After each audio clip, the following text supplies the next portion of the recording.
Año 274 de la nueva era. Roma, la ciudad eterna.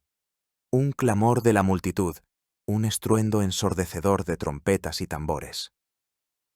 Hoy Roma celebra un triunfo. No es solo un triunfo sobre otra tribu bárbara en las fronteras. Hoy Roma honra a su salvador, el emperador Lucio Domicio Aureliano, un hombre que recibió del Senado el título de Restitutor Orbis, que significa restaurador del mundo.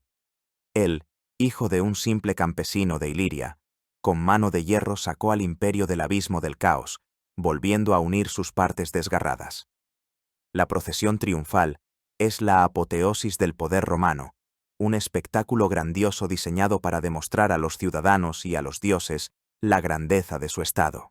Al frente llevan los estandartes capturados, imágenes de ciudades y ríos sometidos. En carros transportan montones de tesoros, oro, plata, piedras preciosas, utensilios exóticos capaces de deslumbrar con su brillo. Conducen hileras de prisioneros, jefes godos, guerreros germanos, encadenados con toscas cadenas. Pero de repente la multitud estalla en un nuevo rugido, especialmente furioso. Todas las miradas se dirigen a la parte central de la procesión. Allí, delante del carro triunfal del emperador, tirado por 4 caballos blancos, camina ella. Una mujer. Su belleza, incluso en esta posición humillante, asombra, hace callar incluso a los mirones más vocingleros. Es alta y esbelta, su piel tiene el tono bronceado del sol del desierto, sus ojos, negros como la obsidiana, arden con un fuego en el que se mezclan un orgullo indomable y una tristeza insondable. Su vestido de seda púrpura está bordado con piedras preciosas que destellan bajo el sol itálico, pero sus manos y pies están sujetos por cadenas, no de simple hierro, no, de oro puro. Estas cadenas de oro son tan pesadas que un esclavo especial se ve obligado a sostenerlas para que ella pueda caminar. Es Septimia Zenobia. Hace solo unos años, su solo nombre hacía temblar a todo Oriente. Reina de Palmira, gobernante de un imperio que se extendía desde las orillas del Nilo hasta los montes Tauro. La mujer que desafió a la propia Roma, que se atrevió a arrebatarle sus provincias más ricas. Se llamaba a sí misma descendiente de Cleopatra, y al igual que su gran predecesora, soñaba con su propio imperio oriental, capaz de hablar con Roma de igual a igual. Hoy, su sueño yace en el polvo de la Vía Apia, y su imperio no es más que un fantasma dispersado por el viento. ¿Quién es ella, esta mujer encadenada en oro? ¿Cómo logró, siendo la gobernante de una ciudad oasis perdida en el desierto sirio, crear un imperio y desafiar al estado más poderoso de la historia de la humanidad? ¿Qué fuerza la guiaba? ¿Una ambición desmedida, el amor a su patria o un frío cálculo político? Para encontrar respuestas a estas preguntas, debemos emprender un viaje al pasado, a uno de los períodos más turbulentos y sangrientos de la historia romana. Nos dirigiremos al corazón mismo del desierto, a la ciudad de las columnas y las caravanas, para ser testigos del nacimiento y la caída de una de las estrellas más brillantes y trágicas en el firmamento del mundo antiguo. Esta es la historia de Zenobia, la reina de Oriente. Antes de que nuestra heroína entre en escena, debemos entender el mundo en el que se escribió su historia, pues Zenobia es impensable sin Palmira, así como Palmira es impensable sin el desierto que la rodeaba. La ciudad, que los romanos llamaban Palmira y los lugareños Tadmor, era una maravilla. Un oasis en medio de un mar infinito de arena, un punto en el mapa donde se cruzaban no solo caminos, sino civilizaciones enteras. Imaginen el vasto desierto sirio. De día, es una sartén incandescente, donde el aire tiembla por el calor y el horizonte se pierde en una neblina arenosa. De noche, es una cúpula negra e insondable, salpicada de diamantes estelares. Aquí no hay nada más que arena, piedra y viento. Y de repente, en medio de este océano de la nada, como un espejismo, surge ella. La ciudad. Un bosque de esbeltas columnas corintias de piedra caliza rosada, que al atardecer parece fundido en oro puro. templos majestuosos dedicados a dioses extraños, arcos de triunfo, teatros, mercados, lujosas villas y, extendiéndose hacia el horizonte, recta como una flecha, la gran columnata. Eso era Palmira, la ciudad de las palmeras, la novia del desierto. Su nacimiento y prosperidad se debieron a un único factor: la geografía. Palmira estaba situada exactamente a medio camino entre dos mundos, dos civilizaciones enfrentadas, el Imperio Romano al oeste y el Imperio Parto, y más tarde el persa, al este. Era un punto de transbordo natural en la gran ruta comercial que conectaba el Mediterráneo con Mesopotamia, Persia, la India e incluso la lejana China. Todas las mercancías más caras y deseadas de la antigüedad fluían a través de Palmira. Las caravanas, a veces compuestas por miles de camellos, transportaban de este a oeste seda, especias, piedras preciosas, incienso, marfil. Y de oeste a este, vidrio romano, telas púrpuras, vino, aceite de oliva. Los palmiranos eran genios de la logística y el comercio. No se limitaban a dejar pasar las caravanas por su territorio, garantizaban su seguridad, proporcionaban guías, agua, forraje. Construían caravasares y pozos a lo largo de toda la ruta. A cambio, cobraban aranceles.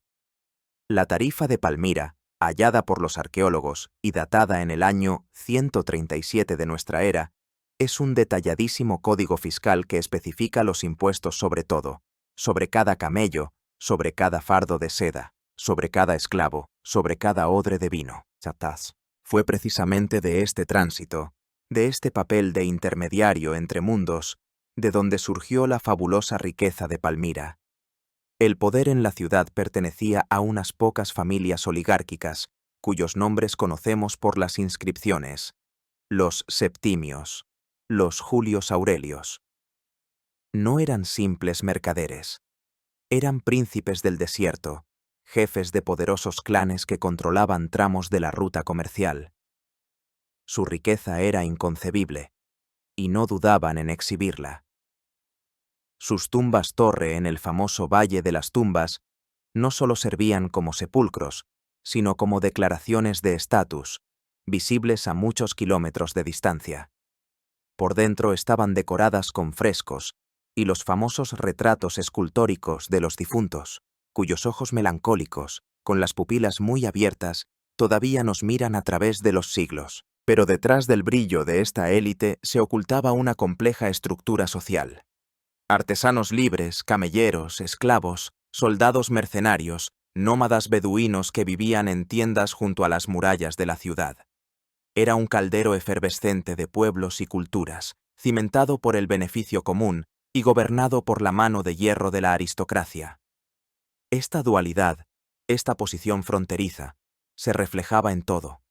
La cultura de Palmira era una amalgama única, un crisol sincrético en el que se fundían las más diversas influencias.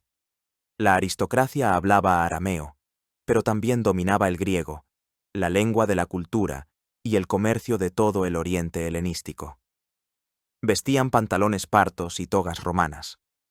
Su arte combinaba la forma greco-romana con el contenido oriental. Las estatuas de los ciudadanos ricos estaban hechas al estilo romano, pero con una pose frontal y rígida, característica del arte oriental. La religión de los palmiranos era un panteón igualmente complejo. A la cabeza se encontraba una tríada de dioses: el dios supremo Bel, el equivalente local del Marduk babilónico o el Zeus griego, el dios lunar Aglibol y el dios solar Yargibol. Su enorme y majestuoso templo, el templo de Bel, era el centro religioso de la ciudad y ocupaba una superficie gigantesca. Pero junto a ellos se veneraban decenas de otras deidades: dioses árabes del desierto, dioses fenicios del comercio, dioses griegos y romanos. Era la religión de los comerciantes, flexible y tolerante, dispuesta a aceptar a cualquier dios que pudiera traer suerte y protección. Políticamente, Palmira también ocupaba una posición única. Formalmente, formaba parte del Imperio Romano, en la provincia de Siria, pagaba impuestos a Roma, pero debido a su lejanía e importancia estratégica, gozaba de una enorme autonomía. La ciudad era gobernada por un consejo municipal, compuesto por representantes de las familias aristocráticas más ricas. A la cabeza de estas familias estaban los jefes, los jeques, que poseían un poder casi real. Comandaban sus propias unidades armadas, compuestas por arqueros a caballo, que protegían las rutas de las caravanas de las incursiones de los beduinos nómadas. El ejército de Palmira era una fuerza a tener en cuenta. Su núcleo era la caballería pesada, los catafractos, en la que tanto el jinete como el caballo estaban cubiertos de la cabeza a los pies con una armadura de escamas o placas de bronce. Armados con largas lanzas, los contos eran capaces de romper la línea de la infantería enemiga de un solo golpe. Eran apoyados por destacamentos de arqueros a caballo ligeros, capaces de cubrir al enemigo con una nube de flechas y disolverse instantáneamente en el desierto. Este ejército estaba perfectamente adaptado a la guerra en las condiciones locales. Este era el mundo en el que, alrededor del año 240, nació una niña que recibió el nombre de Bat Zabai, que en arameo significa hija de Zabai. Los griegos y los romanos la llamarían Zenobia. Nació en la cima de este mundo, en una de las familias aristocráticas más nobles e influyentes de Palmira. Era hija de su ciudad, orgullosa, culta, políglota, imbuida de la cultura de Occidente y de Oriente. Pero aún no sabía que estaba destinada a elevar esta ciudad oasis a una altura sin precedentes y a llevarla a una terrible ruina. Pues la época en la que le tocaría vivir no perdonaba ni la debilidad ni las ambiciones desmedidas. Se avecinaba una crisis que amenazaba con devorar no solo a Palmira, sino a la propia ciudad eterna. Para comprender la magnitud y la audacia de las hazañas de Zenobia, no basta con admirar las columnatas de Palmira. Debemos apartar por un momento nuestra mirada del oasis resplandeciente y observar la oscuridad que se cernía sobre el mundo a mediados del siglo III de nuestra era. Pues la historia del reino de Palmira no es una historia de creación en tiempos de paz. Es la historia de un ascenso meteórico sobre las ruinas de un orden mundial que se desmoronaba. El período que los historiadores llamarían la crisis del siglo III fue, sin exagerar, la época más terrible de la historia del Imperio Romano. Imaginen un organismo gigantesco que durante siglos pareció eterno e indestructible, y que de repente comienza a descomponerse desde dentro. El imperio, que se extendía desde Britania hasta el Éufrates, comenzó a resquebrajarse. El problema era sistémico y multinivel. En primer lugar, fue un colapso político. La época de los 5 buenos emperadores había pasado hacía mucho tiempo. Ahora, los gobernantes no eran nombrados por el Senado ni por el pueblo, sino por las legiones. El ejército se había convertido en el principal y único artífice de la política. Cualquier general popular que obtuviera una victoria en la frontera podía ser proclamado emperador por sus soldados. Comenzó una monstruosa sucesión de los llamados emperadores soldado o de cuartel. En 50 años, desde el 235 hasta el 284, más de 20 emperadores legales y un sinnúmero de usurpadores se sucedieron en el trono. Casi todos murieron de forma violenta, asesinados en combate contra un rival, a manos de sus propios soldados o víctimas de una conspiración palaciega. El imperio estaba sumido en una guerra civil permanente. Las legiones, que debían defender las fronteras, se masacraban entre sí en el interior del país, luchando por el siguiente pretendiente al trono. En segundo lugar, fue una catástrofe económica. Las guerras constantes requerían enormes sumas de dinero. Los emperadores, para pagar a las legiones que eran su único apoyo, recurrían al método más simple, la devaluación de la moneda. El denario de plata, antaño la base del sistema financiero, se convirtió en una moneda de cobre apenas recubierta de plata. El contenido de metal precioso en él cayó prácticamente a cero. Esto provocó una hiperinflación. Los precios se dispararon. El comercio se paralizó, ya que el dinero se había devaluado. El Estado pasó al trueque y a las requisiciones. A los campesinos y ciudadanos simplemente se les quitaba todo lo necesario para las necesidades del ejército. Las ciudades se vaciaban, los caminos se volvieron peligrosos por los bandidos, y las provincias, antaño prósperas, decaían. No fue solo una crisis de gobierno, fue una crisis de fe en la idea misma de Roma. Durante siglos, ser romano significaba pertenecer a un mundo estable y ordenado, protegido por legiones invencibles y dioses eternos. Ahora los dioses parecían silenciosos. Las legiones luchaban entre sí y el mundo se desintegraba en jirones de miedo e intereses locales. La gente dejó de considerarse ciudadana de un gran imperio y comenzó a pensar en sí misma simplemente como galos, sirios o egipcios. Esta fuerza centrífuga del separatismo era la verdadera enfermedad, y figuras como Póstumo en la Galia y Zenobia en Oriente no fueron simplemente sus causas, sino sus síntomas más arquig. En tercer lugar, fue una crisis demográfica y social. Alrededor del año 249, una terrible epidemia, que pasó a la historia como la peste de Cipriano y que probablemente fue viruela o sarampión, recorrió el imperio. Asoló durante casi 20 años, llevándose, según algunas estimaciones, hasta un tercio de la población. Solo en Roma, en el apogeo de la epidemia, morían hasta 5.000 personas al día. Esto provocó una escasez de mano de obra en la agricultura y de reclutas para el ejército. Y en el contexto de este colapso interno, los enemigos externos, sintiendo la debilidad del gigante, pasaron a la ofensiva. Desde el norte, a través del Rin y el Danubio, hordas de tribus bárbaras, godos, francos, alamanes, se abalanzaron sobre el imperio. Rompían las fronteras debilitadas, saqueaban ciudades y se llevaban a miles de prisioneros. Sus incursiones llegaron a Grecia, Asia Menor e incluso Italia. Pero la amenaza más terrible surgió en Oriente, en las fronteras de la Siria natal de Zenobia. El antiguo y debilitado imperio parto, con el que Roma había luchado durante siglos, había caído. En el año 224, llegó al poder en Irán una nueva dinastía, agresiva y llena de energía, los sasánidas. No fue solo un cambio de gobernantes, fue una revolución ideológica y religiosa. Los sasánidas se consideraban herederos de los antiguos reyes persas, los aqueménidas, y reclamaban todas las posesiones asiáticas que una vez formaron parte de su imperio, incluidas Siria, Asia Menor y Egipto. A su cabeza se encontraba una figura de escala verdaderamente épica, el Shahanshah, es decir, el rey de reyes, Sapor I. Sapor I fue un general genial y un gobernante ambicioso.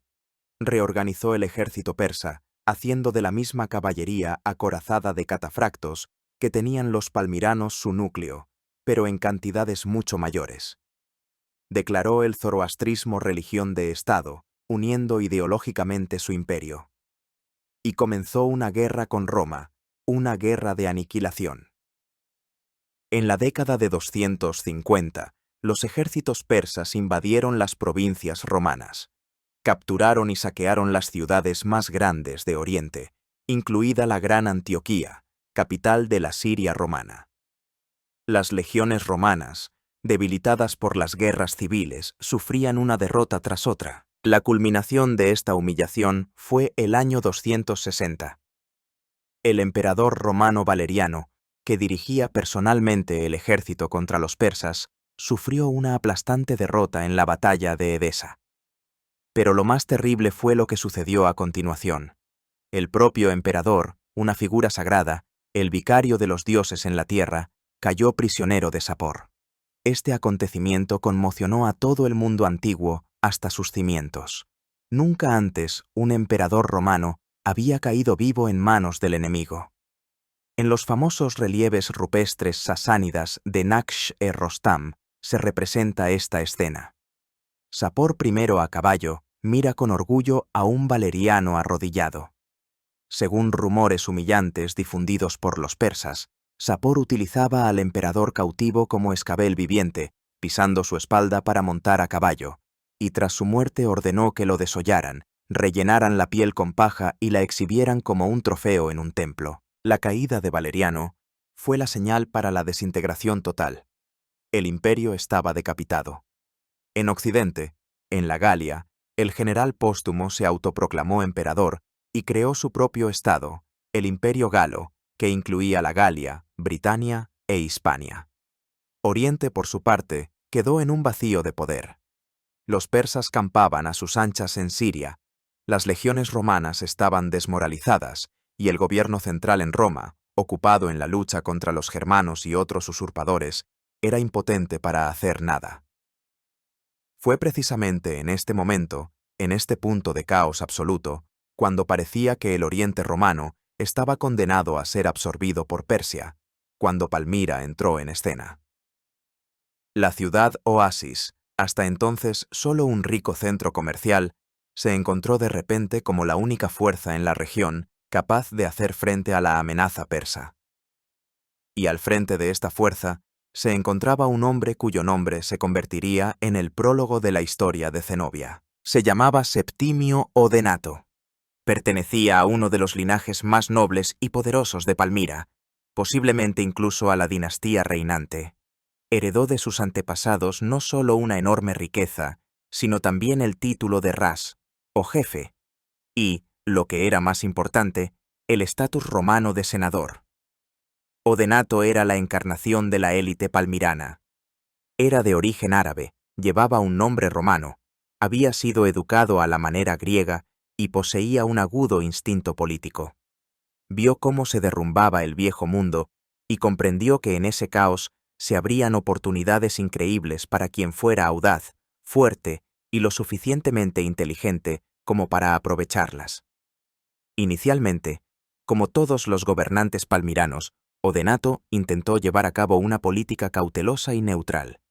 Palmira prosperaba con el comercio con ambos imperios, y entrar en conflicto con cualquiera de ellos no era rentable. Cuando Sapor comenzó su victoriosa invasión, Odenato, según algunas fuentes, le envió ricos regalos y una carta en la que le ofrecía su amistad. Pero Sapor, embriagado por las victorias, rechazó arrogantemente esta oferta. Ordenó arrojar los regalos al río Éufrates y exigió que Odenato se presentara ante él personalmente, encadenado, y suplicara clemencia. Este acto arrogante fue un error fatal para Sapor. Subestimó el orgullo y la fuerza del jefe palmirano. Ofendido hasta lo más profundo, Odenato tomó su decisión. Si Persia no quería ser su amiga, se convertiría en su enemiga mortal. Vinculó su destino a Roma para siempre. Y entonces llegó el año 260. El emperador Valeriano, derrotado y cautivo. El ejército persa, cargado con un enorme botín tras el saqueo de Siria y Capadocia, regresaba lentamente a casa. Las legiones romanas en Oriente estaban dispersas y desmoralizadas. Parecía que nada podía detener a Sapor. Y en ese momento, Odenato asestó su golpe. Reuniendo a su ejército de veloces arqueros a caballo y catafractos acorazados, atacó a los persas en un vado del Éufrates. El ataque fue repentino y furioso. Los persas, que no esperaban un ataque desde una zona que consideraban su retaguardia, fueron tomados por sorpresa. Odenato aplastó su retaguardia, recuperó una parte considerable del botín saqueado y, lo que fue especialmente humillante para Sapor, capturó parte de su harén. Esta victoria tuvo el efecto de una bomba. La pequeña Palmira, una ciudad de mercaderes, se había atrevido a desafiar al poderoso rey de reyes y había vencido donde las invencibles legiones romanas habían fracasado. La autoridad de Odenato se disparó. Se convirtió en un héroe, el único defensor del Oriente romano. El nuevo emperador romano, Galieno, hijo del cautivo Valeriano, se encontraba en una situación desesperada. Estaba atrapado entre el usurpador póstumo en la Galia y los godos en el Danubio. No tenía ni las fuerzas ni el tiempo para ocuparse de Oriente. En esta situación, tomó la única decisión correcta. No podía vencer a los persas él mismo, pero podía dar poder a quien ya lo había hecho. Galieno otorgó oficialmente a Odenato poderes extraordinarios. Recibió el título de Dux Romanorum y luego uno más alto, Corrector Totius Orientis. De hecho, esto significaba que Roma transfería todo el poder militar y civil en las provincias orientales a manos del gobernante palmirano. Odenato se convirtió en virrey de Oriente. Actuaba en nombre de Roma, pero poseía un poder prácticamente ilimitado, y utilizó este poder con la máxima eficacia. En los años siguientes, llevó a cabo varias campañas militares brillantes contra Persia. No solo defendió las fronteras, sino que pasó a la contraofensiva. Sus tropas palmiranas, reforzadas por los restos de las legiones romanas, invadieron Mesopotamia. Llegaron hasta las murallas de la propia capital de Persia, Quetesifonte, y la asediaron, Tai. 2 veces estuvo Odenato bajo los muros de la capital enemiga, vengando la humillación de Roma. Devolvió a Roma las provincias capturadas, restauró la frontera en el Éufrates y se ganó del Senado el honorable título de imperator, que normalmente solo se concedía a los emperadores. Odenato creó en Oriente su propio estado de facto. Gobernaba como un rey, aunque formalmente seguía siendo solo un representante de Roma. Acuñó moneda, en la que se representaba a sí mismo y a su hijo mayor, Jairan. Adoptó el título oriental de Rey de Reyes, desafiando directamente a su enemigo Sapor. Palmira pasó de ser una ciudad comercial a la capital de una poderosa potencia militar que controlaba todo el Oriente romano desde el Mar Negro hasta Arabia. Y todo este tiempo, a su lado, estaba su segunda esposa. Una mujer que, según el testimonio de los autores antiguos, compartía con él todas las penalidades de las campañas, cazaba con él leones y panteras y asistía a los consejos de guerra. Una mujer cuya sabiduría, belleza y ambición no eran inferiores a las suyas. Se llamaba Zenobia. Aprendía, observaba, absorbía la ciencia de gobernar un estado y de hacer la guerra a los pies de su gran marido. Esperaba su momento, y ese momento estaba ya cerca, pero llegaría, como suele ocurrir en la historia, a través de la sangre y la traición. Antes de que el torbellino de los acontecimientos arrastre a nuestra heroína y la eleve a la cima del poder, debemos detenernos un momento e intentar vislumbrar, más allá de las leyendas y los mitos, el rostro de una mujer viva. ¿Quién fue, pues, esta Bat-Sabai, que pasó a la historia con el nombre de Zenobia? Las fuentes antiguas, principalmente la notoria Historia Augusta, nos pintan un retrato casi sobrehumano, una imagen idealizada de una reina guerrera. Pero incluso a través del velo de los panegíricos y las exageraciones, se perfilan los rasgos de una personalidad verdaderamente extraordinaria. La propia Zenobia, tratando de fortalecer la legitimidad de su poder, remontaba su linaje a los nombres más ilustres de la antigüedad. Afirmaba ser descendiente directa de los reyes macedonios de Egipto, los Ptolomeos, y, por lo tanto, de la gran Cleopatra misma. Esta pretensión genealógica no era simple vanidad femenina, sino una declaración política potentísima. Se posicionaba no como la gobernante de una ciudad provincial, sino como la heredera de las grandes monarquías helenísticas, como la legítima soberana de Oriente. Algunas fuentes añaden que también descendía de la legendaria fundadora de Cartago, la reina Dido, lo que debía subrayar sus raíces semíticas y contraponerla a Roma, la histórica destructora de Cartago. ¿Hasta qué punto eran ciertas estas afirmaciones? Es imposible de decir. Lo más probable es que fuera una mitología política hábilmente construida, pero indica la magnitud de sus ambiciones. No pensaba en términos de administración urbana, sino de imperios y dinastías. Su apariencia, según las descripciones, correspondía a sus pretensiones regias. Los cronistas hablan unánimemente de su extraordinaria belleza: piel morena, ojos negros y brillantes, dientes blancos como perlas y una voz fuerte y sonora. Pero no era una belleza delicada, sino austera y marcial. Despreciaba los palanquines femeninos y a menudo se desplazaba a caballo o incluso a pie al frente de sus tropas durante muchas millas. Poseía una increíble resistencia física, forjada en campañas y en la caza, donde, según los relatos, no cedía en valentía y destreza a su marido Odenato. Pero su principal fuerza no era la espada, sino la mente. Zenobia recibió una educación brillante, algo raro incluso para las mujeres nobles de la época. Dominaba a la perfección, además de su dialecto palmirano nativo del arameo, el griego y el egipcio, y también sabía latín, aunque lo hablaba con desgana. Estaba inmersa en la cultura y la filosofía griegas. Por orden suya, se compiló una historia de Oriente, en la que se concedía un lugar especial a Alejandro Magno y, por supuesto, a Cleopatra. Se rodeó de un círculo de los intelectuales más eminentes de su tiempo. La principal estrella de su corte fue el famoso filósofo neoplatónico y rétor griego Casio Longino. No fue solo un preceptor de la corte, se convirtió en su principal consejero político, su eminencia gris. Fue Longino, según muchos, quien avivó las ambiciones imperiales de Zenobia, formuló su programa político y redactó las cartas orgullosas y desafiantes que más tarde enviaría al emperador romano Aureliano. En su corte encontraron refugio eruditos, poetas y filósofos de todo Oriente.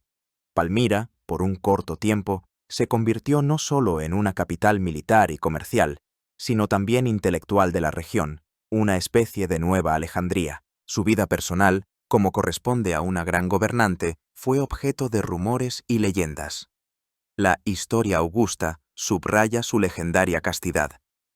Se afirma que solo permitía a su marido, Odenato, acercarse a ella con el único propósito de concebir un heredero, y que después de cumplir con el deber conyugal, se retiraba inmediatamente.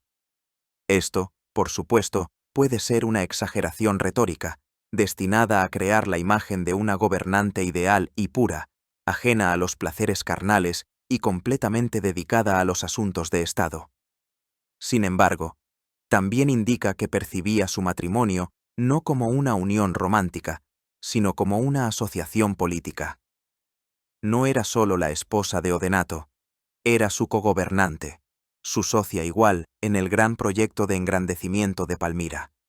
Lo acompañaba en las campañas, participaba en la administración, y su influencia en los asuntos de Estado fue enorme ya en vida de su marido.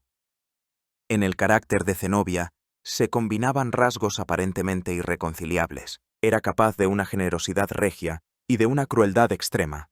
Valoraba la erudición, pero era despiadada con sus enemigos.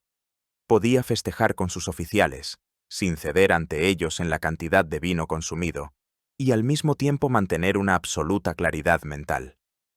Era una política calculadora, pero en el momento decisivo la traicionó su orgullo, que se convirtió en arrogancia. Era una mujer nacida para gobernar, y lo sentía con todo su ser. Veía la debilidad de Roma, veía el poder de su ejército, veía la riqueza de su ciudad. Veía a su marido, gobernante de todo Oriente, que ostentaba el título de Rey de Reyes. Y, sin duda, se preguntaba por qué Palmira debía seguir siendo solo una sirvienta de Roma, por qué no podía convertirse ella misma en Roma, por qué no crear un nuevo imperio greco-semita de Oriente con capital en Palmira, que heredara la grandeza de Alejandro y los Ptolomeos. Estos pensamientos, alimentados por los consejos de Longino y los éxitos de Odenato, maduraban en su cabeza. Solo le faltaba una cosa: el poder total e indiviso. Y el destino, cruel e irónico, pronto le ofrecería esa oportunidad. En la cima de su poder, en el año 267, Septimio Odenato, rey de reyes y corrector de todo el Oriente, parecía invulnerable. Había derrotado a los persas, estabilizado las provincias orientales y gozaba de la confianza ilimitada del emperador Galieno. Preparaba una nueva campaña, esta vez contra los godos, que devastaban Asia Menor.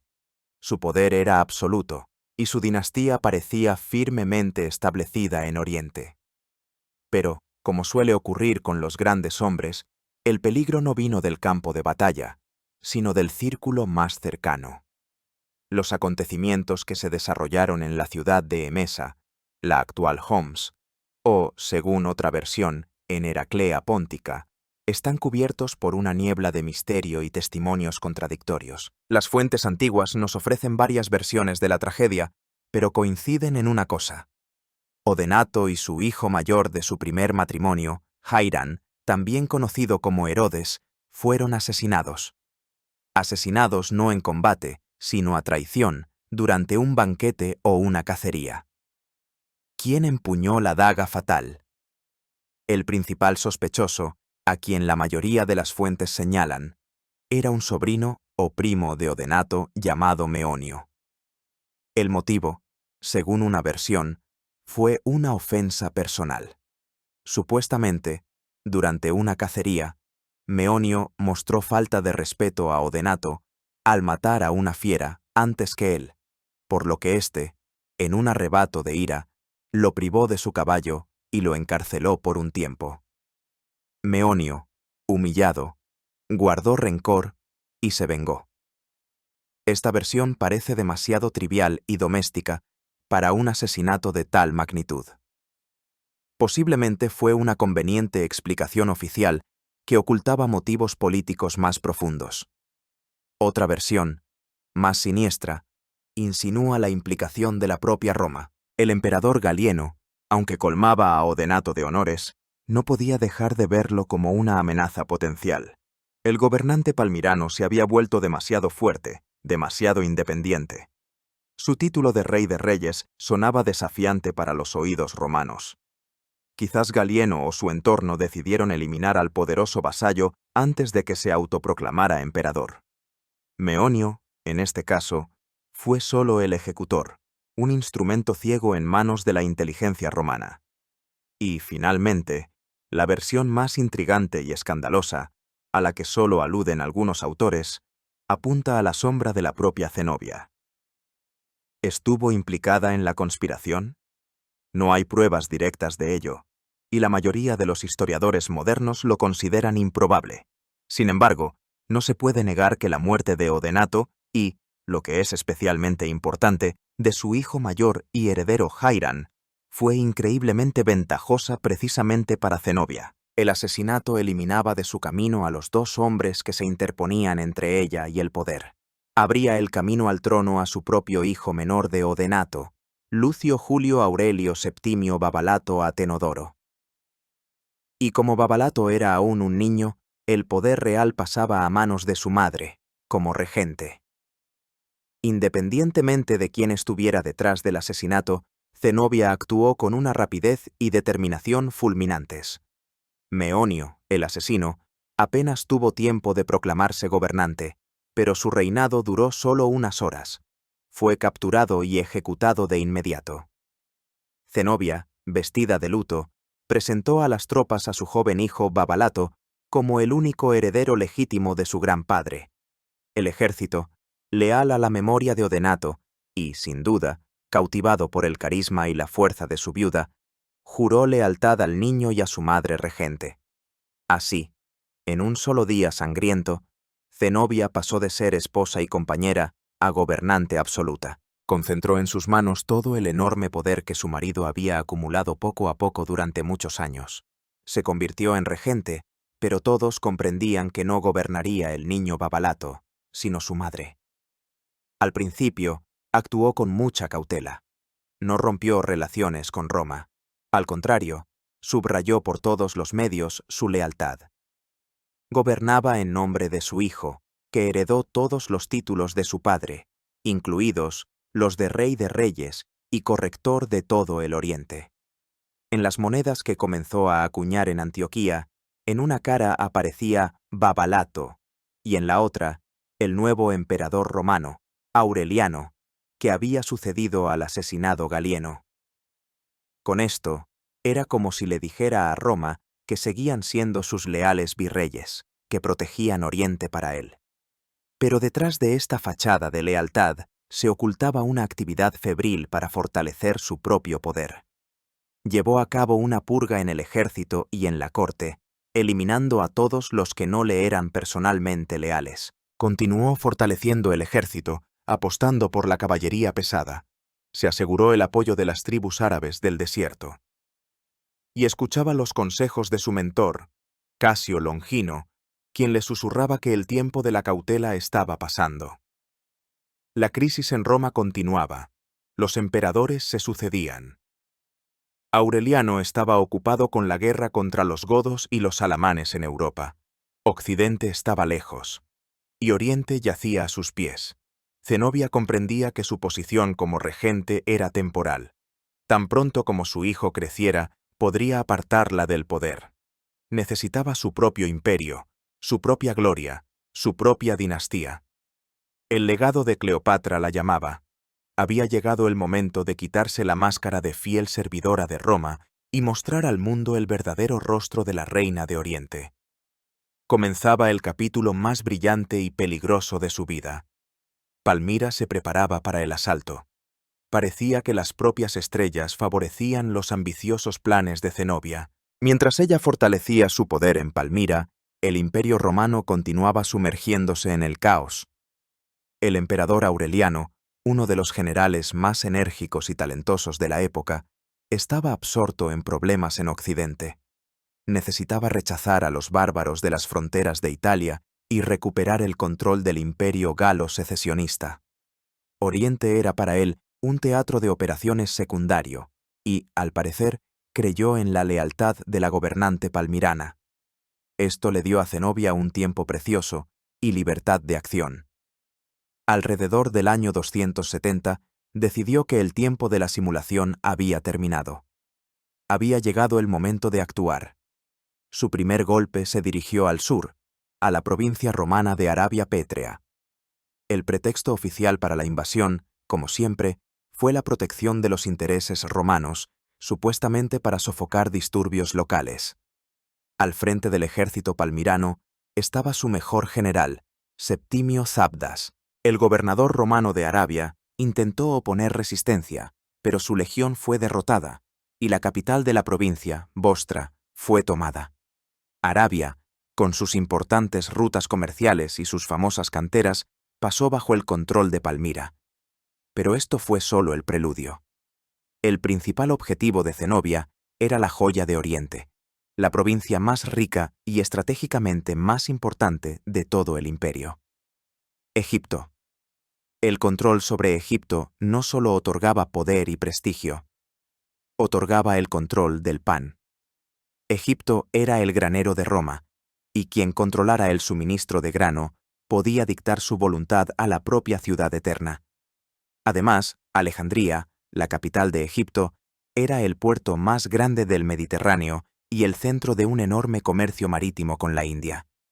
La conquista de Egipto no sería solo una adquisición territorial, sino un golpe económico a Roma y un paso hacia la creación de un imperio pleno y autosuficiente. Además, Egipto, y especialmente su capital, Alejandría, era un crisol de tensiones étnicas y sociales. La población griega de la ciudad a menudo entraba en conflicto con la administración romana, y en la propia ciudad existía una considerable diáspora siria y, por consiguiente, un partido pro-palmirano, liderado por un tal Timágenes. Para ellos, Zenobia no era una conquistadora extranjera, sino una gobernante helenística fuerte, capaz de imponer el orden y proteger sus intereses mejor que una Roma lejana y débil. Zenobia utilizó hábilmente estas contradicciones internas para sus propios fines. En otoño del año 270, un ejército palmirano de 70.000 hombres bajo el mando del mismo Zabdas y, posiblemente, acompañado por la propia Zenobia, invadió el delta del Nilo. El prefecto romano de Egipto, Tenagino Probo, era un guerrero experimentado, pero sus fuerzas eran escasas. Al principio logró infligir una derrota a los palmiranos y expulsarlos del país. Pero Zabdas se reagrupó, recibió refuerzos y contraatacó. En la batalla decisiva cerca de las murallas de Babilonia de Egipto, una fortaleza en el emplazamiento del actual El Cairo, las tropas romanas fueron derrotadas y el propio Tenagino Probo, para no caer prisionero, se suicidó. El camino a Alejandría estaba abierto. Pronto, la gran ciudad, la segunda más grande del imperio, abrió sus puertas a los conquistadores palmiranos. La conquista de Egipto fue la cima del triunfo de Zenobia. Ahora su poder se extendía desde Ancira en Asia Menor al norte hasta Tebas en el Alto Egipto al sur. Controlaba toda Siria, Palestina, Arabia y Egipto. Había creado lo que los historiadores llamarían el Reino de Palmira, un vasto estado que incluía las provincias más ricas y densamente pobladas del Oriente Romano. Era un verdadero imperio, que por su territorio y recursos no era inferior al imperio galo en Occidente. Zenobia comenzó a comportarse de inmediato como una emperatriz de pleno derecho. Dejó de acuñar monedas con la efigie de Aureliano. Ahora, en ellas lucían los perfiles de ella misma y de su hijo Babalato. Además, Babalato recibió el título de Augusto, que solo podía ostentar un emperador romano, y la propia Zenobia adoptó el título de Augusta. Fue una ruptura abierta e inequívoca con Roma. Fue una declaración de independencia y una pretensión de igualdad de estatus. Ya no era una correctora y regente, era una emperatriz, la fundadora de una nueva dinastía oriental. Su corte en Palmira o Antioquía no desmerecía en pompa a la de los césares romanos. Aparecía en público con el atuendo púrpura imperial, con un yelmo adornado con una diadema. Recibía embajadores, impartía justicia, gobernaba su vasto imperio con firmeza y sabiduría. Su administración era eficaz. Mantuvo el sistema de gobierno romano, pero colocó en todos los puestos clave a hombres leales a ella. Patrocinó el comercio, mantuvo el orden en los caminos, fue tolerante con las diferentes religiones, incluidos el cristianismo y el judaísmo, lo que le aseguró el apoyo de la población multinacional de su imperio. Parecía que su sueño se había hecho realidad. Ella, como Cleopatra, gobernaba desde Alejandría. Había creado un imperio que los griegos podían llamar suyo, y los árabes y sirios, suyo. Por un breve instante en la historia, surgió una alternativa a Roma, una monarquía helenística de Oriente, ilustrada, rica y tolerante. Zenobia estaba en la cima del mundo, pero una sombra ya se cernía sobre su triunfo. Lejos, en Occidente, a orillas del Danubio y el Rin, el hombre cuyo nombre ella había borrado de sus monedas estaba terminando su trabajo. Aureliano había derrotado a los godos, había aniquilado a los alamanes, había devuelto el imperio galo al seno de Roma, había restaurado la unidad de Occidente, y ahora, con las manos libres, este emperador soldado, austero e implacable, volvía su mirada hacia Oriente. Recordaba la humillación, las provincias perdidas, a la mujer que se atrevía a llamarse a sí misma Augusta. El restaurador del mundo aún no había completado su obra. Le quedaba por recuperar la otra mitad, y venía a por ella. El mayor ejército que Roma podía reunir comenzó su marcha hacia Oriente. El choque de dos mundos, dos voluntades, dos imperios era inevitable. Y mientras Zenobia disfrutaba de su triunfo, tejiendo en la corona de su nuevo imperio las provincias más ricas de Oriente, en el otro extremo del mundo, en el crisol de guerras incesantes, se forjaba la fuerza destinada a aplastar su sueño. Para comprender la inevitabilidad y el dramatismo del enfrentamiento venidero, debemos conocer al antagonista de nuestra heroína, pues no era otro débil e indeciso emperador soldado, sino una figura igual a ella en la magnitud de su voluntad y ambición. Se llamaba Lucio Domicio Aureliano.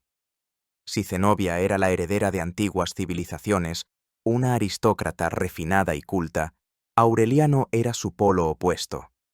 Era un producto del caos del siglo III, un hombre que se hizo a sí mismo, abriéndose camino hasta la cima del poder con la espada. Nació en una simple familia campesina en algún lugar de las provincias del Danubio, en Iliria o Panonia.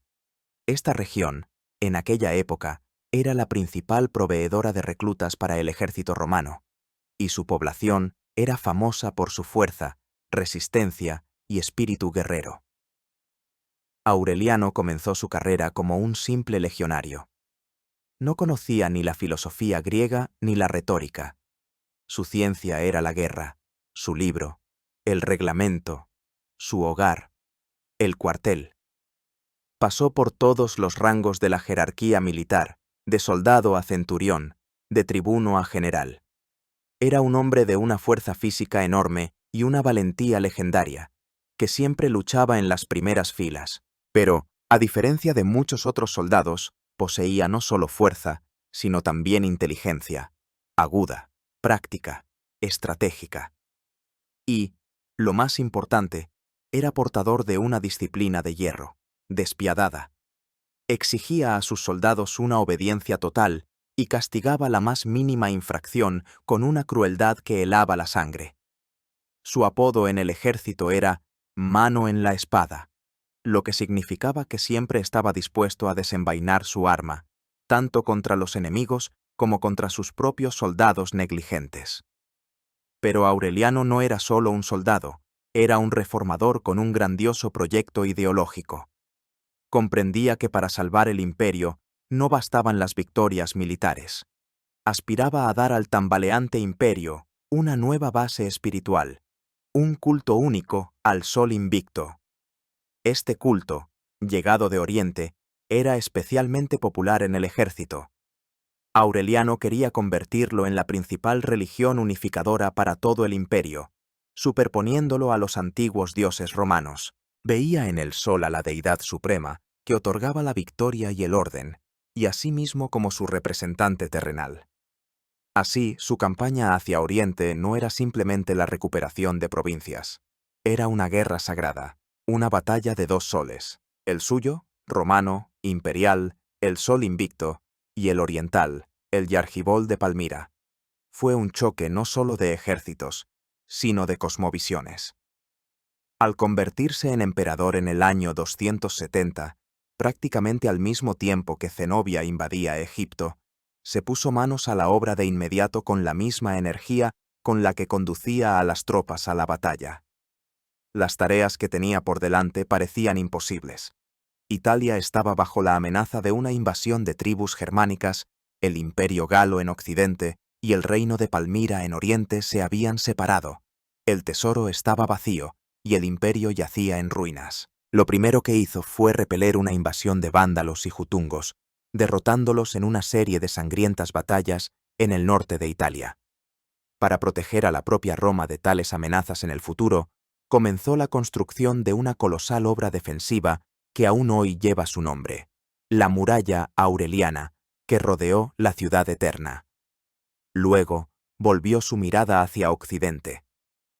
En el año 274, aunque la cronología de los acontecimientos es algo discutida por los historiadores, y la campaña de Oriente pudo haber sido antes, invadió la Galia. En la decisiva batalla de los Campos Cataláunicos, derrotó al ejército del emperador galo Tétrico. La Galia, Britania e Hispania volvieron a formar parte del imperio. Por esta campaña, el Senado le otorgó el título de vencedor de los galos. Y así, habiendo asegurado Europa, Aureliano pudo finalmente ocuparse de Oriente. Reunió a las legiones veteranas de las fronteras del Danubio y el Rin, soldados curtidos en la batalla y leales a él personalmente. Pero este ya no era el ejército de César o de Trajano. El núcleo seguía siendo la infantería pesada, pero ahora estaba apoyada por una diversa y mortífera variedad de tropas auxiliares, ágiles lanzadores de jabalinas mauritanos, experimentada caballería dálmata y panónica, incluso mercenarios germanos que hasta hacía poco habían sido enemigos. Aureliano convirtió este ejército multinacional en una única arma, unida no por los viejos ideales romanos, sino por una feroz lealtad a él como su general y la promesa de victoria y botín. Era un nuevo ejército romano, más pragmático y, quizás, más cruel, perfectamente adecuado a su austero emperador. En la primavera del año 272, Aureliano comenzó su gran campaña oriental. No se movió por mar, sino por tierra, a través de los Balcanes y Asia Menor. Su avance fue fulminante. Las ciudades que intentaron oponer resistencia fueron tomadas por asalto y castigadas con dureza. Las ciudades que le abrieron las puertas recibieron el perdón. El episodio más famoso de esta campaña fue el asedio de la ciudad de Tiana en Capadocia. Aureliano, enfurecido por la obstinación de los defensores, juró que tras tomar la ciudad no dejaría con vida ni a un perro. Cuando la ciudad cayó, los soldados se prepararon para la masacre. Pero Aureliano, deseando mostrar no solo su crueldad sino también su clemencia y preservar la rica ciudad, dio una orden cuya esencia era que había prometido no dejar con vida a ningún perro, por lo que debían matar a todos los perros, pero no tocar a la gente. Este gesto causó una enorme impresión en otras ciudades de Asia Menor, que a partir de entonces se le rindieron sin luchar. El ejército de Aureliano, como un rodillo implacable, se acercaba a Siria, al corazón del imperio de Zenobia. La reina en Palmira recibía informes alarmantes. Comprendió que el tiempo de las victorias fáciles había pasado. Le esperaba un enfrentamiento no con vacilantes gobernadores romanos, sino con el propio emperador de hierro, el restaurador del mundo. Reunió todas sus fuerzas: catafractos acorazados, arqueros a caballo, infantería. Al mando fue puesto su mejor general, Sabdas. Los dos mayores ejércitos de la época marchaban uno contra el otro. El destino de Oriente debía decidirse en una batalla abierta. El primer gran enfrentamiento entre las fuerzas de Aureliano y Zenobia tuvo lugar en la llanura cerca de Antioquía, en un lugar llamado Immae. Fue una batalla en la que debían chocar dos filosofías militares diferentes. Por un lado, la famosa caballería pesada palmirana, considerada invencible. Por otro, el ejército romano, disciplinado y flexible, curtido en décadas de guerras. Zenobia y su general Sabdas estaban seguros de la victoria. Su principal baza eran los catafractos. Estos jinetes, acorazados junto con sus caballos con una armadura metálica completa, eran arietes vivientes. Su carga era como el golpe de un puño de hierro, que hasta entonces había aplastado toda resistencia. El plan de Sabdas era simple y eficaz: atraer a los romanos a campo abierto y aniquilar a sus legiones con un único ataque masivo de su caballería pesada, mientras que los arqueros ligeros cubrían al enemigo con flechas desde los flancos. Aureliano, sin embargo, no era el tipo de general al que se pudiera tomar por sorpresa. Conocía perfectamente las fortalezas y debilidades del enemigo. Comprendía que en un choque frontal su infantería podría no resistir el embate de los catafractos. Por lo tanto, desarrolló un plan astuto. Cuando comenzó la batalla, el ejército romano pareció entrar en confusión. La caballería ligera romana, tras una breve escaramuza, comenzó una retirada fingida, atrayendo tras de sí a los catafractos palmiranos. Seguros de una fácil victoria, los jinetes palmiranos se lanzaron a la persecución. Era exactamente la trampa que Aureliano había tendido. Los romanos se retiraron durante varios kilómetros, bajo el sol abrasador de Siria.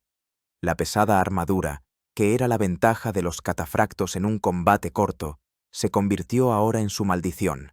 Los jinetes y, lo que es más importante, sus caballos, comenzaron a agotarse por el calor y el peso de las armaduras. Y cuando Aureliano vio que la caballería palmirana se había estirado, perdido la formación y estaba exhausta por la persecución, dio la orden. La caballería romana se dio la vuelta y contraatacó. Al mismo tiempo, entraron en combate las frescas legiones romanas. Agotados, privados de su principal ventaja, la fuerza de un único golpe, los catafractos fueron rodeados y derrotados. La batalla de Immae terminó con una victoria total de Aureliano. Sabdas, con los restos del ejército, huyó en pánico a Antioquía. Para salvar los restos de sus tropas y ganar tiempo, Sabdas recurrió a una artimaña. Encontró a un hombre parecido a Aureliano, lo vistió con ropas imperiales, con una barba canosa, y lo paseó triunfalmente por las calles de Antioquía, anunciando que el emperador romano había sido capturado. Esto le permitió, al amparo de la noche, sacar a sus tropas de la ciudad sin ser molestado y retirarse hacia el sur, a Emesa, para unirse a las fuerzas principales que dirigía la propia Zenobia. Aureliano, al entrar en la abandonada Antioquía, mostró sabiduría. No castigó a la ciudad, sino que concedió a sus habitantes un perdón total, ganándose así su lealtad. Luego, marchó tras el ejército de Zenobia. La batalla decisiva de toda la guerra tuvo lugar en la llanura frente a la ciudad de Emesa. Aquí Zenobia reunió todo lo que tenía. Un enorme ejército que, según algunas fuentes, llegaba a los 70.000 hombres. Su núcleo seguían siendo los catafractos, ávidos de revancha por la derrota de Immae. La batalla de Emesa fue aún más encarnizada y sangrienta. Esta vez, la caballería palmirana actuó con más éxito. Al comienzo del combate, asestó un terrible golpe a la caballería romana, la arrolló y la puso en fuga. La victoria parecía cercana. Los catafractos, persiguiendo a los romanos en fuga, se separaron de su infantería, y en este momento crítico se hizo valer la disciplina de hierro de las legiones romanas. Mientras su caballería se retiraba, la infantería, que se mantenía en el centro, no vaciló. Aureliano se encontraba personalmente entre sus soldados, inspirándolos con su presencia. Los legionarios cerraron filas de escudos y recibieron el ataque de la infantería palmirana. Y entonces Aureliano lanzó a su reserva al combate. Utilizó destacamentos palestinos armados con pesadas mazas y garrotes. Esta arma simple pero terrible resultó ser sorprendentemente eficaz contra los jinetes acorazados. Los palestinos no intentaban perforar la armadura, golpeaban las patas de los caballos y aturdían a los propios jinetes, derribándolos de sus monturas. Privada del apoyo de su caballería, que se había empantanado en la persecución, la infantería palmirana no pudo resistir el ataque coordinado de las legiones romanas y fue completamente derrotada. El campo de batalla quedó sembrado de cuerpos. El segundo y último gran ejército de Zenobia dejó de existir. El destino de la guerra estaba decidido. Zenobia, con los restos de sus tropas leales, huyó.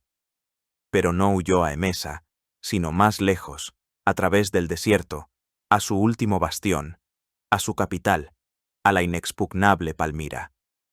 Había perdido las batallas campales, pero aún no había perdido la guerra. Esperaba que las murallas de su ciudad natal, el poder del desierto y la ayuda de sus aliados persas la salvaran.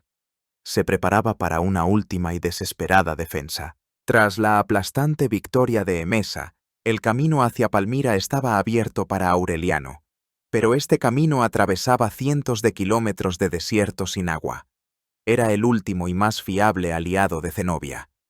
La reina estaba convencida de que el ejército romano, acostumbrado al clima templado de Europa, simplemente no podría cruzar esta barrera incandescente. Contaba con que la sed, el calor y las constantes incursiones de las tribus beduinas leales a ella agotarían las fuerzas de los romanos mucho antes de que vieran las murallas de su capital. Pero Aureliano no era un hombre que se arredrara ante las dificultades. No solo era un genio de la táctica, sino también de la logística. Se preparó meticulosamente para la campaña. Firmó alianzas con algunos jeques árabes hostiles a Palmira, y estos proveyeron a su ejército de agua, alimentos y guías. Sus legiones, acostumbradas a las marchas más duras, avanzaron lenta pero inexorablemente a través del desierto, repeliendo los ataques de los nómadas. Y finalmente, el ejército romano llegó a las murallas de Palmira. Incluso los legionarios curtidos en 1000 batallas quedaron impresionados por la visión de esta ciudad milagrosa, surgida en medio de las arenas. Pero la admiración duró poco. Aureliano comenzó inmediatamente el asedio. Zenobia, que se encontraba en la ciudad, estaba llena de determinación. Rechazó la primera oferta de Aureliano de una capitulación honorable. Se conserva el texto de su orgullosa respuesta, transmitido en la Historia Augusta. Aunque su autenticidad es discutida, refleja perfectamente su espíritu. En ella, Zenobia, reina de Oriente, recordaba a Aureliano Augusto que en la guerra todo se decide por el valor, no por las cartas. Declaraba que no se rendiría, así como la reina Cleopatra prefirió morir antes que vivir en la deshonra. Escribía que esperaba la ayuda de los persas, sarracenos y armenios, y preguntaba si despreciaría a los enemigos que se habían reunido por todas partes. El asedio fue largo y difícil. Las murallas de Palmira eran altas y fuertes, y sus defensores, inspirados por su reina, lucharon con la desesperación de los condenados. En la ciudad había grandes reservas de alimentos y agua. El propio Aureliano, que dirigía el asedio, fue herido por una flecha, pero el tiempo jugaba en contra de Zenobia. La ayuda en la que tanto confiaba no llegó. El imperio persa, tras la muerte de Sapor I, estaba debilitado por disturbios internos y no se apresuró a entrar en guerra con el victorioso emperador romano. Los destacamentos de armenios y beduinos fueron derrotados por las unidades móviles romanas. Poco a poco, el cerco del asedio se fue estrechando. En la ciudad comenzó a escasear el alimento. La esperanza se desvanecía. Y entonces Zenobia tomó su última y desesperada decisión. Decidió huir. Su plan era audaz. Al amparo de la noche, en el dromedario más rápido, acompañada de unos pocos sirvientes leales, debía deslizarse a través de los cordones romanos y llegar al Éufrates, y de allí a Persia. Allí esperaba convencer personalmente al rey persa de que acudiera en su ayuda con un nuevo ejército. Era su última oportunidad de cambiar el curso de la guerra. La huida, al principio, tuvo éxito. Logró abandonar la ciudad asediada sin ser vista. Pero la inteligencia romana no dormía. Aureliano, al enterarse de su fuga, envió inmediatamente en su persecución a un destacamento de su mejor caballería. La persecución duró varias horas.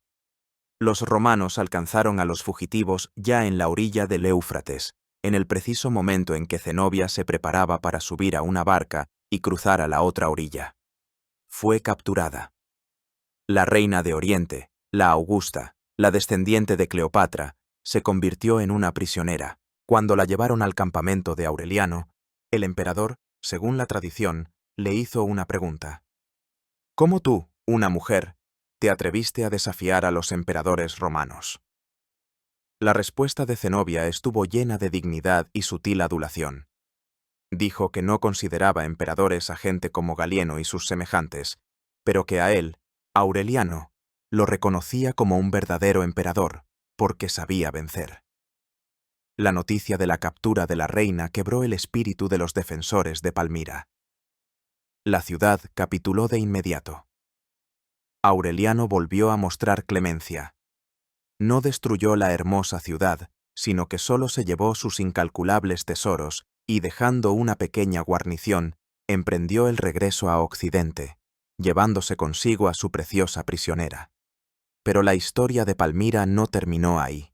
Apenas Aureliano abandonó Siria, en la ciudad estalló una nueva rebelión.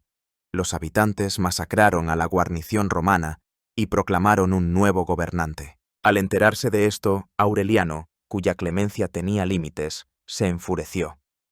Dio media vuelta a su ejército y regresó a marchas forzadas. Esta vez no hubo piedad. La ciudad fue tomada por asalto y entregada al saqueo de los soldados. La gran Palmira, la joya del desierto, fue destruida e incendiada. Sus columnas fueron derribadas, sus templos profanados y sus habitantes masacrados o vendidos como esclavos. Aureliano borró de la faz de la tierra no solo una ciudad, destruyó toda una civilización. La estrella de Palmira se había apagado para siempre, y a su reina le esperaba el último camino, el camino a Roma, al encuentro del triunfo de su vencedor y del veredicto de la historia. Y así volvemos al punto de partida de nuestro relato, a Roma, a la procesión triunfal de Aureliano. Ahora sabemos quién era esa mujer encadenada en oro, qué camino recorrió desde gobernante de un oasis hasta emperatriz de Oriente, y qué precio pagó por su sueño. Su aparición en el triunfo fue la culminación de todo el espectáculo. Los romanos, que habían oído hablar de su belleza, su orgullo y su antiguo poder, la miraban con una mezcla de regodeo, admiración y piedad. Era el símbolo viviente de la unidad restaurada del imperio, el trofeo más preciado de su vencedor. Pero, ¿qué fue de ella después de aquel día de humillación y gloria? ¿Cuál fue el final de su increíble vida? Aquí las fuentes antiguas vuelven a discrepar, ofreciéndonos dos versiones principales, dos epílogos diferentes a su historia. La primera versión, más dramática, y quizás más acorde con su carácter orgulloso, dice que Zenobia, incapaz de soportar la deshonra, se suicidó poco después del triunfo, dejándose morir de hambre. Este final nos remite directamente a su gran predecesora e ídolo, Cleopatra, quien también prefirió la muerte voluntaria por la mordedura de un áspid a una vida humillante en cautiverio. Esta versión convierte a Zenobia en una heroína trágica, fiel a sus ideales hasta el final y no quebrantada ni siquiera en la derrota. Sin embargo, la mayoría de los autores, incluido el más fiable de ellos, Zósimo, ofrecen otra historia, más prosaica pero, quizás, más veraz. Según esta versión, Aureliano, habiendo satisfecho su orgullo y demostrado a Roma su grandeza, mostró hacia su noble prisionera una clemencia inusual en él. Le perdonó la vida. Es más, le regaló una lujosa villa en Tibur, la actual Tívoli, cerca de Roma, donde vivían muchos aristócratas romanos. Allí, lejos del desierto sirio y de los fantasmas de su imperio derrumbado, Zenobia vivió el resto de sus días como una matrona romana rica y respetada. Llevó una vida retirada, criando a sus hijos. Sus hijas se casaron con nobles senadores romanos, y sus descendientes, según se dice, se pueden rastrear en la sociedad romana hasta el siglo V. Se transformó de reina guerrera en una tranquila dueña de una finca, encontrando quizás en la filosofía y los recuerdos consuelo a sus grandiosas pérdidas. ¿Cuál de estas versiones es la verdadera? Nunca lo sabremos con certeza. Pero quizás la segunda versión, con toda su cotidianidad, es un final más sutil y profundo. La muerte habría sido una salida demasiado fácil. La vida, en cambio, una vida en una jaula de oro, en un exilio honorable, rodeada de la cultura del enemigo que tanto despreciaba y a quien tanto quería imitar, pudo haber sido para ella un castigo mucho más sofisticado y prolongado. O, quizás, la sabia y pragmática Zenobia, comprendiendo que la partida estaba perdida, simplemente aceptó las nuevas reglas y decidió asegurar un futuro al menos para sus hijos, ya que no pudo asegurarlo para su imperio. Independientemente del final de su destino personal, el legado de Zenobia resultó ser mucho más duradero que su reino. Pasó a la historia como una de las mujeres más destacadas de la antigüedad. Para las generaciones posteriores, se convirtió en un símbolo. ¿Símbolo de qué? Aquí tampoco hay una opinión única. Para los romanos, fue un ejemplo de la peligrosa ambición femenina, un recordatorio de lo que les sucede a quienes desafían el poder de la ciudad eterna. Para los pueblos árabes, se convirtió en una heroína legendaria, la reina guerrera Zainab, símbolo de resistencia y orgullo nacional. En la época de la Ilustración y el Romanticismo, su imagen inspiró a artistas, poetas y dramaturgos que veían en ella a una luchadora por la libertad contra la tiranía, una figura trágica adelantada a su tiempo.